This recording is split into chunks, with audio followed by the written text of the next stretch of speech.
Assalamualaikum, kami daripada Kumpulan 4 akan membentangkan tentang pembinaan lapangan terbang di Pulau Perhentian. Seterusnya, saya mulakan dengan bahagian pengenalan. Projek pembinaan lapangan terbang kecil aerodrom air di Pulau Perhentian Terengganu ini akan menjadikannya sebagai lapangan terbang atas air di Malaysia.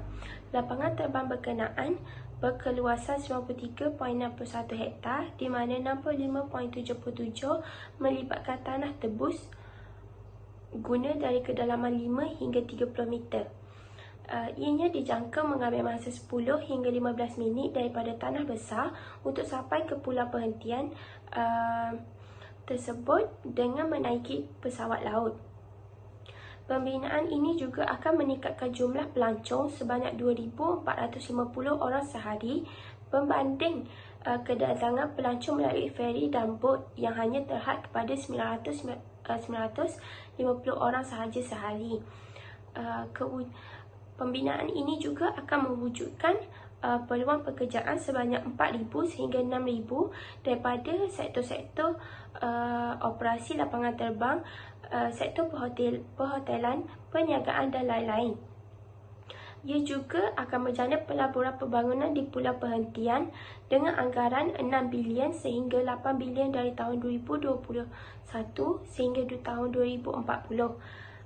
Serta ianya juga akan memberi pulangan terhadap gross national income daripada operasi lapangan terbang, perhotelan, kutipan cukai dengan anggaran RM25.88 bilion dari tahun 2025 sehingga tahun 2051. Seterusnya ialah penyataan masalah kajian ini. Yang pertama ialah masalah perjalanan yang lama, di mana perjalanan dari kawasan bandar untuk ke pulau adalah memakan masa yang lama jika menaiki bot atau feri untuk sampai ke tempat destinasi. Seterusnya ialah masalah pelancongan yang merosot. Hal ini disebabkan oleh kekurangan kemudahan lapangan terbang menyebabkan minat pelancong untuk datang ke pulau berkurang. Dan akhir sekali adalah jumlah pelancong yang tidak ramai dapat ditampung, di mana dengan adanya pembinaan lapangan terbang ini, ia akan memberi kemudahan kepada pelancong untuk bergerak dalam kelompok yang ramai untuk satu masa yang sama. Objektif kajian ini pula adalah untuk menghasilkan reka bentuk infrastruktur dan kemudahan lapangan terbang yang menjimatkan dan terbaik mengikut piawaian yang dikehendaki. Seterusnya ialah mengurus dan melaksana projek lapangan terbang dengan cekap dan berkesan untuk memenuhi keperluan pelancong dan menjumbang kepada pembangunan negara. Dan akhir sekali adalah dapat memudahkan serta menjimatkan masa pelancong untuk mengunjungi pulau perhentian.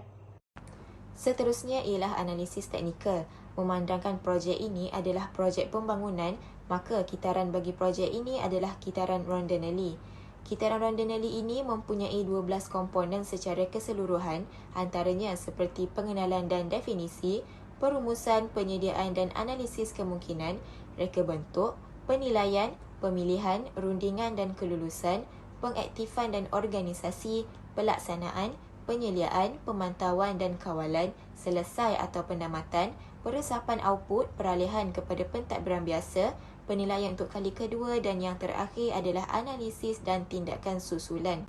Bagi reka bentuk yang merupakan antara salah satu komponen bagi kitaran Rondanelli ini merupakan hasil reka bentuk bagi projek lapangan terbang kami di Pulau Perhentian.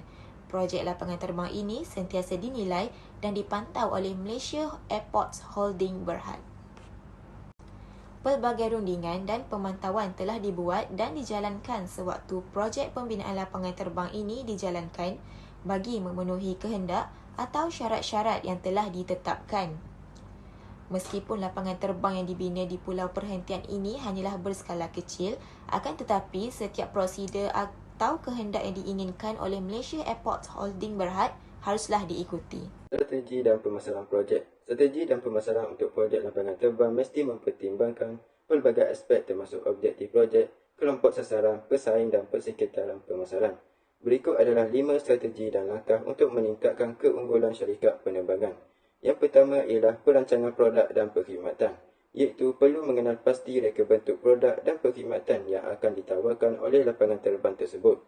Ini termasuk kemampanan dan kecekapan tenaga, teknologi canggih, keselamatan dan keselesaan penumpang. Selain itu, kemudahan sokongan seperti tempat letak kereta, restoran, kedai dan kebolehcapaian yang mencukupi. Dan yang kedua ialah penjenamaan dan identiti visual. Penciptaan jenama dan identiti visual yang kukuh amat diperlukan untuk mencerminkan imej sesebuah lapangan terbang. Ini termasuk logo, slogan dan reka bentuk visual yang konsisten dalam semua bahan pemasaran dan komunikasi. Kami perlu memastikan jenama dan identiti ini akan menyampaikan nilai kualiti, keselamatan dan kebolehpercayaan. Yang ketiga ialah promosi dan kempen pemasaran. Untuk promosi dan kempen pemasaran ini, kami menggunakan pelbagai saluran pemasaran untuk meningkatkan kesedaran tentang lapangan terbang tersebut. Contohnya kempen pengiklanan yang berkesan melalui platform cetak, televisyen, radio dan digital seperti laman web, media sosial dan aplikasi mudah alih. Strategi yang keempat ialah perkongsian strategik, iaitu dengan menjalinkan perkongsian dengan syarikat penerbangan dan ejen pelancongan untuk menyokong lapangan terbang tersebut. Menawarkan insentif syarikat penerbangan untuk menggunakan lapangan terbang tersebut sebagai destinasi penerbangan utama mereka. Mewujudkan hubungan baik dengan ejen pelancongan untuk mengarahkan penumpang ke lapangan tersebut. Dan yang terakhir ialah pengalaman pelanggan. Memfokuskan kepada pengalaman pelanggan yang baik. Perlu memastikan proses daftar masuk, keselamatan dan perkhidmatan di lapangan terbang berjalan lancar dan cekap.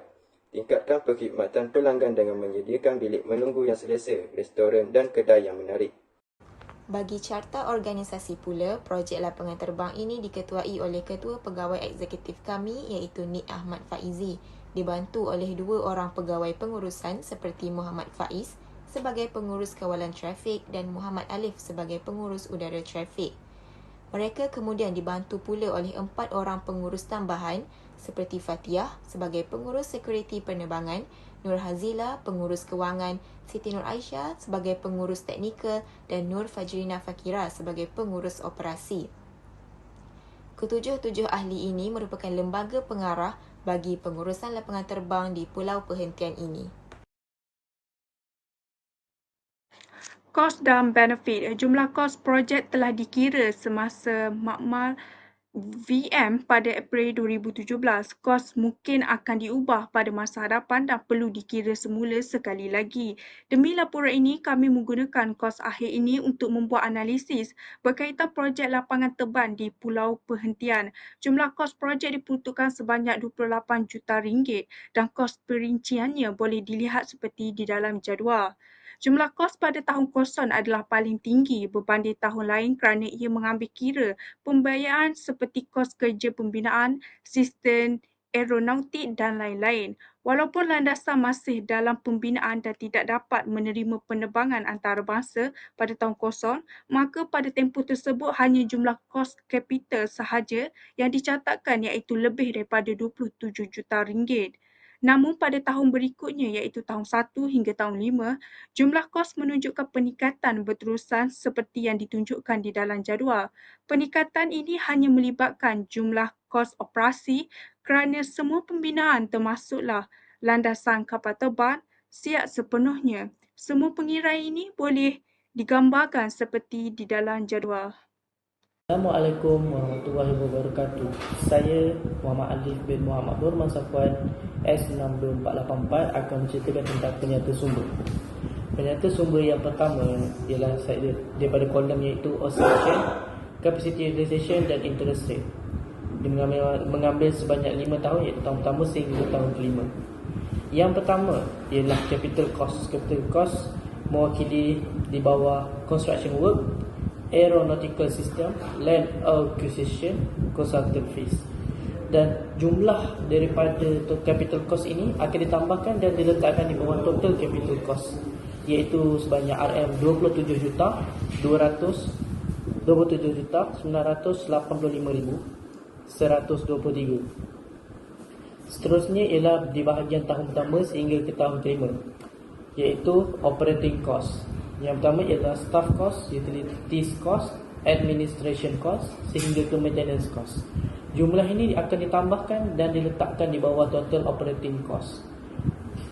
Total operating cost ini akan ditolak dengan revenue sehingga mendapat jumlah di bawah project net resources flow, iaitu yang berwarna merah merupakan jumlah yang positif, manakala yang berwarna hitam ialah yang berjumlah negatif.